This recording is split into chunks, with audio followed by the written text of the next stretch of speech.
Do you have a plan for Valentine's Day? Because as crocheters, we need to plan ahead. We are officially 1 month out from Valentine's Day. Plenty of time to complete today's project. Oh, and if you stumble across this video in the future, just think how far ahead of the game you'll be for next Valentine's Day.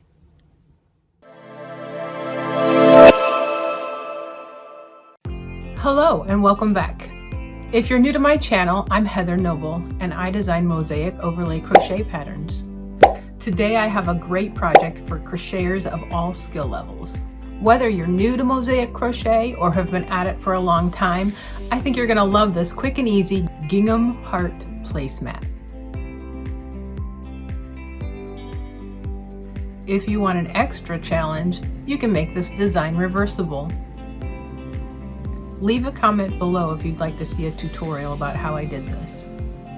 I do want to mention that I've seen a lot of projects with the reverse stitch that distorts and shrinks the image of the design, but I found a way to achieve the reverse image without affecting the design. You can see a side-by-side comparison of both versions here, and they're exactly the same size. You will have to get started if you want to make enough placemats for a full table setting, so let's get to it. There is a free pattern to download for this project, so if you don't have it already, pause this video here and go do that. You can download it from the link at the top of the description box.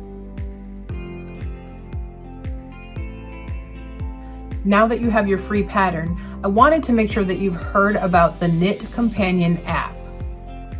Let me show you some of the features. I use it on my iPad, and there's a free version available that does all the things you need to keep your patterns with you and easy to follow. You can link it directly to your Ravelry account if you use that platform to purchase your patterns, or you can link it to your Dropbox and import your PDF files from there.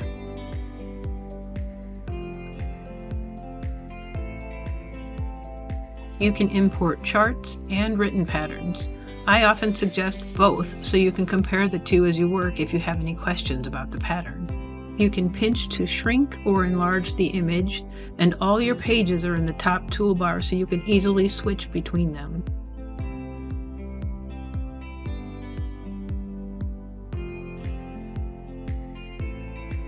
The yellow highlighter bar keeps track of what row you're on, and the vertical blue bar can be dragged to individual stitches.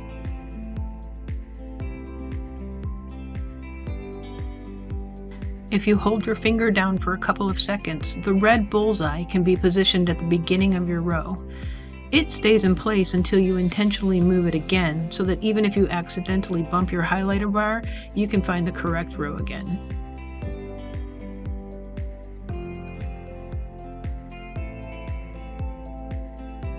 Here you can see an example of how I use Knit Companion with my written patterns. The features are the same, with all the pages across the top toolbar, the yellow highlighter for the rows, the vertical blue line to keep your place in the row, and the red bullseye to mark your row.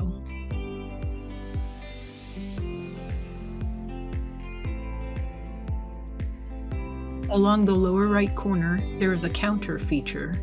I use this when I have repeated sections. It's easy to tap and add to the count. If you hold your finger on the number, a box pops up so you can clear the count. These are my most used features of Knit Companion. I highly recommend this app. It's been a game changer for me.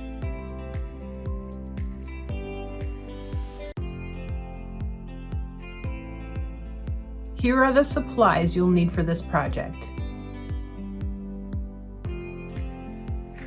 First, you'll need 2 contrasting colors of yarn.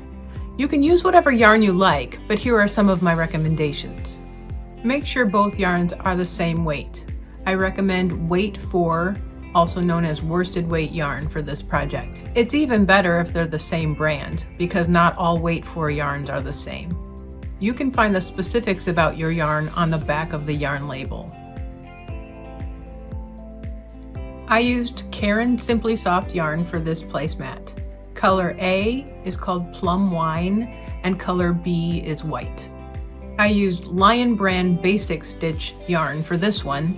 Color A is Sage and color B is Beige Heather. You will need 100 yards of color A and 75 yards of color B. If you're doing the reverse stitch, you'll need 175 yards of both colors. For your hook size, this is only going to be a suggestion because so many variables come into play with differences in yarn and your personal tension. Mosaic crochet is all about creating a design or image with yarn, and you want your stitches to be fairly dense and close together so that the yarn from behind doesn't show through gaps. I always use a smaller hook size than what the yarn label calls for. My go-to for the majority of my projects are weight 4 yarn with a G 4mm hook. Unless I'm doing a baby blanket, then I use a lighter yarn. I use a larger hook, in this case an H 5mm, for my foundation chain and row 2, and I'll talk about why in a little bit.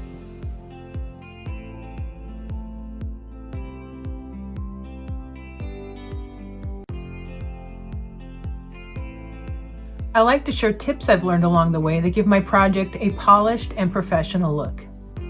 I'd like to start by saying that I'm always learning, and the tips I have today are the best I know at this moment. I will continue to make videos that show what I learn as I collect ideas in the future.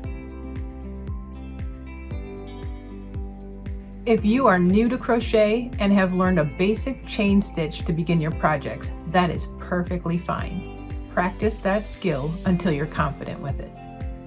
If you're ready to elevate your project to the next level, I recommend learning the I-cord foundation stitch. I will link a tutorial for this stitch at the end of this video. An I-cord foundation allows your beginning row to have a finished edge that matches your final row. Not only does it look more polished, but it's super helpful, especially in larger projects when you want to add a double border, because it has a front and a back loop to work into. Have you ever worked on a project where the beginning of the project started out much narrower than the end of the project? It kind of gradually got wider as you worked. One reason for this is that the single crochet stitches that are used to build the foundational rows, which are rows 1 and 2, are naturally tighter than the double crochet stitches that start in row 3. To solve this tension problem, I use a larger hook for rows 1 and 2 and switch to a smaller hook for the remainder of the project. For this project, I used a 5mm hook for the foundation row and row 2, and I used a 4mm hook for rows 3 through the rest of the project.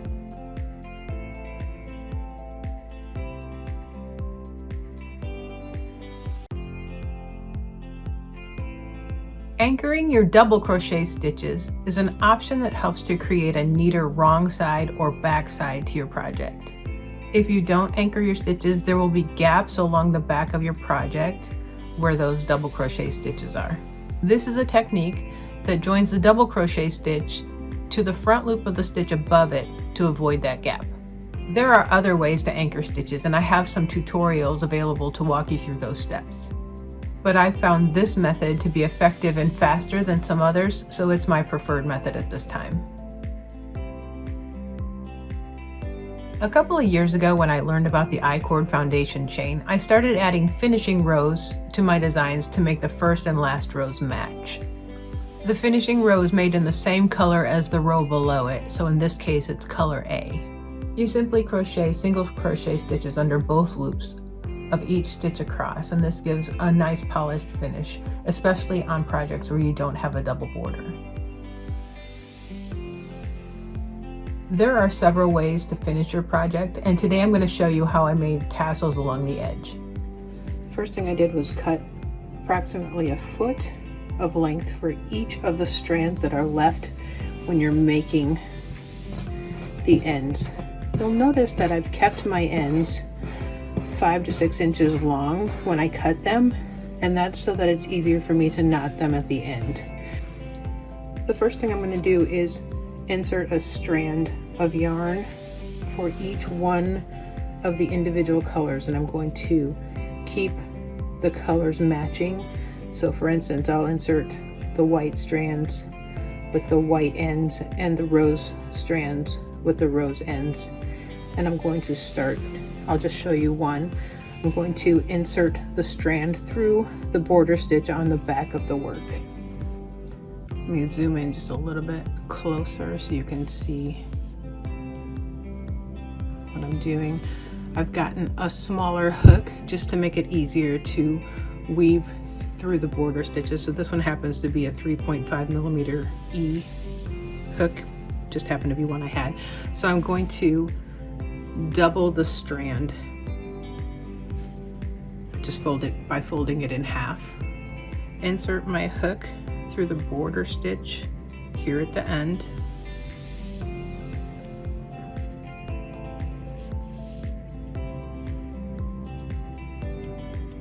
Put the loop of the new strand over my hook and pull it through the border stitch.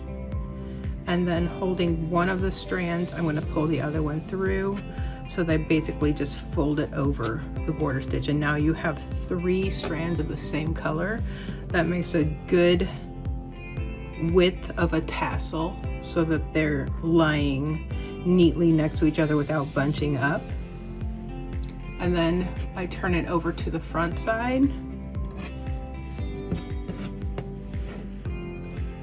Here are the 3 strands that I just threaded the new yarn through, and I'm on the front side now.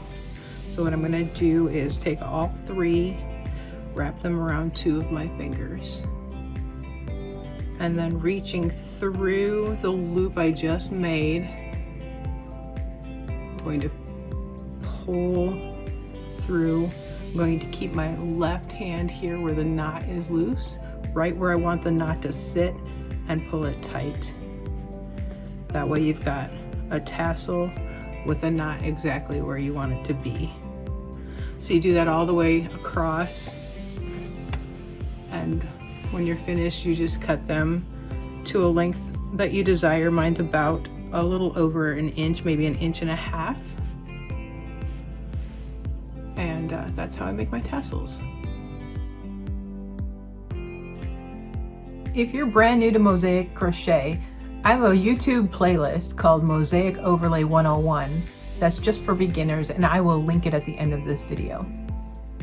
I also have a playlist for the individual stitches that I use in my harder designs, so if you're interested in finding more about that, I'll link that too. Don't forget to like and subscribe to my channel if you found this video helpful. I plan to release several small new projects over the next few months to introduce some new stitches and techniques, so I hope you'll join me. If you're interested in more, here are some designs I have in my Love and Wedding collection. I have linked everything in the description box. Thanks so much for watching, and I'll see you next time.